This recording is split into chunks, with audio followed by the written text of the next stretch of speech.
ഈ പ്രഭാതത്തിലും അല്പസമയം നമുക്ക് ശാന്തമായി ദൈവവചനത്തിൻ്റെ മുമ്പിൽ ഇരുന്നു കൊണ്ട് ദൈവിക ആലോചനകൾക്കും അരുളപ്പാടുകൾക്കുമായിട്ട് ചെവി കൊടുക്കാം. നമ്മളെ തന്നെ ദൈവകരങ്ങളിൽ സമർപ്പിച്ചുകൊണ്ട് പരിശുദ്ധാത്മാവെ എന്നോട് സംസാരിക്കണമേ എന്ന പ്രാർത്ഥനയിലൂടെ നമുക്ക് ഏവർക്കും ആയിരിക്കാം. ഈ എപ്പിസോഡിലൂടെ ഇന്ന് ധ്യാനിക്കുവാനായിട്ട് തിരഞ്ഞെടുത്തിരിക്കുന്ന വിഷയം ദൈവത്തിൻ്റെ മഹാകോപ ദിവസം എന്നുള്ളതാണ്. ഒരിക്കലായിട്ട് മരണവും പിന്നീട് ന്യായവിധിയും സർവ്വ മനുഷ്യർക്കും നിയമിച്ചാക്കിയിരിക്കുന്നു എന്ന വചനം നമ്മെ ഓർമ്മിപ്പിക്കുന്നുണ്ട്. ദൈവത്തിൻ്റെ മഹാകോപ ദിവസത്തെക്കുറിച്ച് പ്രതിപാദിക്കുന്നത് വെളിപ്പാട് പുസ്തകം 6:17 അവരുടെ മഹാകോപ ദിവസം വന്നല്ലോ, ആർക്ക് നിൽപ്പാൻ കഴിയും? വെളിപ്പാട് പുസ്തകത്തിൽ പത്മോസ് ദ്വീപിലായിരിക്കുന്ന യോഹന്നാൻ മഹാവിവശതയിൽ താൻ കണ്ട മഹാകോപ ദിവസത്തിൻ്റെ ഭയാനകത കണ്ടുകൊണ്ട് വിളിച്ചു ചോദിക്കുകയാണ്, കുഞ്ഞാടിൻ്റെ മഹാകോപ ദിവസം, അവരുടെ മഹാകോപ ദിവസം വന്നല്ലോ, ആർക്ക് നിൽക്കുവാൻ കഴിയും? ആർക്കൊക്കെ മഹാകോപ ദിവസത്തിൽ നിൽക്കുവാൻ കഴിയുമെന്ന വചനാടിസ്ഥാനത്തിൽ നമുക്ക് ചിന്തിക്കാം. 15 വാക്യം പറയുന്നുണ്ട്, മഹാകോപ ദിവസത്തിൽ ന്യായാസനത്തിൽ കുഞ്ഞാടിരിക്കുമ്പോൾ ഇന്ന് ഭൂമിയിൽ കാണുന്നത് പോലെ വ്യത്യാസങ്ങളില്ലാതെ, ഗ്രേഡുകളില്ലാതെ, ഉയർച്ച താഴ്ചകളില്ലാതെ, വലുപ്പ ചെറുപ്പങ്ങളില്ലാതെ എല്ലാവരും ഒരുപോലെ ഓടി ഒളിക്കുവാൻ ശ്രമിക്കുന്ന ദിവസമാണ് കുഞ്ഞാടിൻ്റെ മഹാകോപ ദിവസം. 6-ാം അധ്യായത്തിൻ്റെ 15 വാക്യം ഇങ്ങനെ പറയുന്നു, ഭൂമിയിലെ രാജാക്കന്മാരും മഹത്തുക്കളും സഹസ്രാധിപന്മാരും ധനവാന്മാരും ബലവാന്മാരും സകല ദാസന്മാരും സ്വതന്ത്രനും.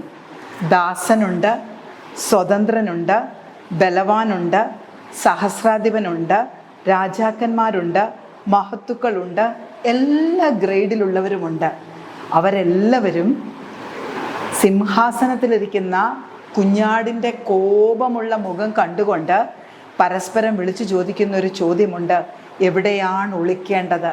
അങ്ങനെയെങ്കിൽ കുഞ്ഞാടിൻ്റെ മഹാകോപ ദിവസം നാം നമ്മെ തന്നെ ഒളിപ്പിക്കുവാനായി ശ്രമിക്കുകയും പരാജയപ്പെടുകയും ചെയ്യുന്ന ഒരു ദിവസമാണെന്ന് വചനം ഓർപ്പിക്കുന്നു. 15 വാക്യം ഇങ്ങനെ തുടരുന്നു, അന്നവർ ഗുഹകളിലും മലപ്പാറകളിലും ഒളിച്ചുകൊണ്ട് മലകളോടും പാറകളോടും ഞങ്ങളുടെ മേൽ വീഴുവിൻ. നാം ഈ ലോകത്തിലായിരിക്കുമ്പോൾ എപ്പോഴെങ്കിലും ഒരു കല്ലിനെ നമ്മുടെ മേൽ വീഴുവാൻ നാം അനുവദിച്ചു കൊടുക്കുമോ?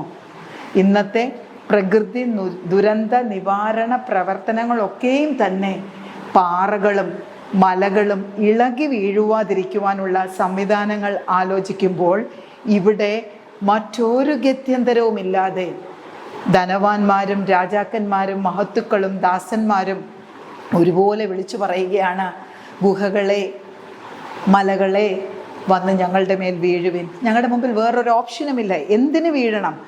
സിംഹാസനത്തിലിരിക്കുന്നവൻ്റെ മുഖം കാണാതെയും കുഞ്ഞാടിൻ്റെ കോപം തട്ടാതെയും ഞങ്ങളെ മറയ്ക്കുവിൻ. അന്ന് സിംഹാസനത്തിലിരിക്കുന്ന ന്യായാധിപതിയായ യേശു കർത്താവ് വചനം വ്യക്തമായി പഠിപ്പിക്കുന്നുണ്ട്, ക്രൂശിലെ മരണത്തോളം തന്നെത്താൻ ഏൽപ്പിച്ചുകൊണ്ട് അനുസരണം കാണിച്ചതുകൊണ്ട് സകല ജഡത്തെയും ന്യായം വിധിക്കുവാനുള്ള പരമാധികാരം പിതാവ് പുത്രന് കൊടുത്തിരിക്കുകയാണ്.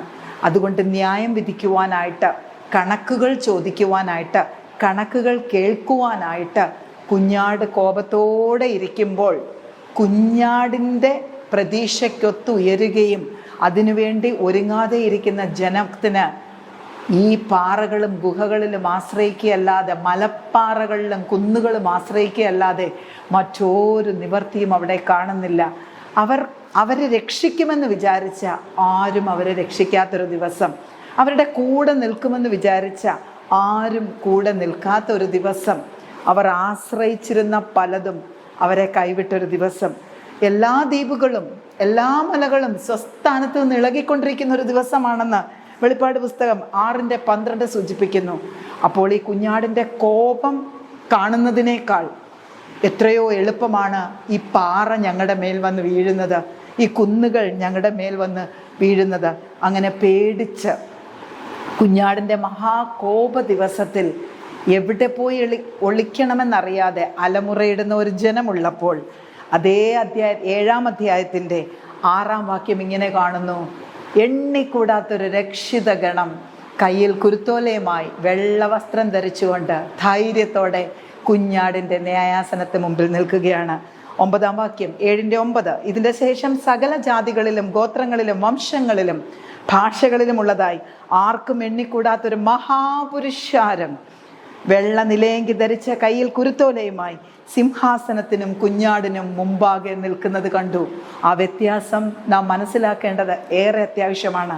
മഹത്തുക്കൾ, രാജാക്കന്മാർ, ധനവാന്മാർ നിൽക്കാൻ കഴിയാതെ, കുഞ്ഞാടിൻ്റെ കോപ ദിവസത്തിൽ നിൽക്കാൻ കഴിയാതെ ഓടി അകലുവാൻ ശ്രമിക്കുകയും തങ്ങളെ തന്നെ ഒളിപ്പിക്കുവാൻ ശ്രമിക്കുകയും ചെയ്ത് പരാജയപ്പെടുമ്പോൾ ഒരു മഹാപുരുഷാരം ധൈര്യത്തോടെ കുഞ്ഞാടിൻ്റെ ന്യായാസനത്തിന് മുമ്പാകെ നിൽക്കുകയാണ്. അവരുടെ പ്രത്യേകത എന്താണ്?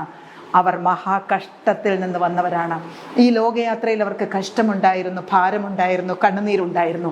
എന്നാൽ ദൈവാശ്രയത്തോടെ ആ കഷ്ടത്തെയും ഭാരത്തെയും കണ്ണുനീരിനെയും അതിജീവിച്ചവർ ഇന്ന് ധൈര്യത്തോടെ കുഞ്ഞാടിൻ്റെ മഹാകോപ ദിവസത്തിൽ നിൽക്കുകയാണ്. അവരുടെ കയ്യിൽ ജയത്തിൻ്റെ ഒരു കുരുത്തോലയുണ്ട്. അവരിട്ടിരിക്കുന്നത് വെള്ള നിലയങ്കിയാണ്. ആ വെള്ള നിലയങ്കിയെക്കുറിച്ച് അവിടെ വ്യക്തമായി പറയുന്നുണ്ട്. ഇവർ ആരെന്ന് മൂപ്പന്മാർ, 13-ാം വാക്യം 7-13, ഇവർ ആരെന്ന് വിളിച്ചു ചോദിക്കുമ്പോൾ പറയുന്നു, ഉത്തരമായിട്ടൊരു ശബ്ദം കേൾക്കുന്നുണ്ട്: ഇവർ മഹാകഷ്ടത്തിൽ നിന്ന് വന്നവർ, കുഞ്ഞാടിൻ്റെ രക്തത്തിൽ തങ്ങളുടെ അങ്കികളെ കഴുകി വെടിപ്പാക്കിയവർ. അപ്പോഴാണ് മറുവശത്ത് കുഞ്ഞാടിൻ്റെ രക്തത്തിൽ, കാൽവറി ക്രൂശിൽ പരമയാഗമായി തീർന്ന യേശു ക്രിസ്തുവിൻ്റെ രക്തത്തിൽ തങ്ങളുടെ അങ്കികൾ കഴുകി വെടിപ്പാക്കാതെ ലോകത്തിൻ്റെ പലതിനും പ്രാധാന്യം കൊടുത്തുകൊണ്ട് ഓടി നടന്ന ഒരു കൂട്ടം ഇന്ന് പർവ്വതങ്ങളെയും കുന്നുകളെയും ആശ്രയിക്കുകയാണ്. കുഞ്ഞാടിൻ്റെ കോപം ഞങ്ങളുടെ മേൽ തട്ടാതെ വണ്ണം ഞങ്ങളെ ഒന്ന് മറയ്ക്കാമോ എന്ന്. പക്ഷെ മലകൾക്കും കുന്നുകൾക്കും ആർക്കും അവരെ സഹായിക്കാൻ പറ്റുകയില്ല. അവർ കുഞ്ഞാടിൻ്റെ കോപ ദിവസത്തിൽ കുഞ്ഞാടിൻ്റെ മുമ്പിൽ നിന്നേ പറ്റുകയുള്ളൂ.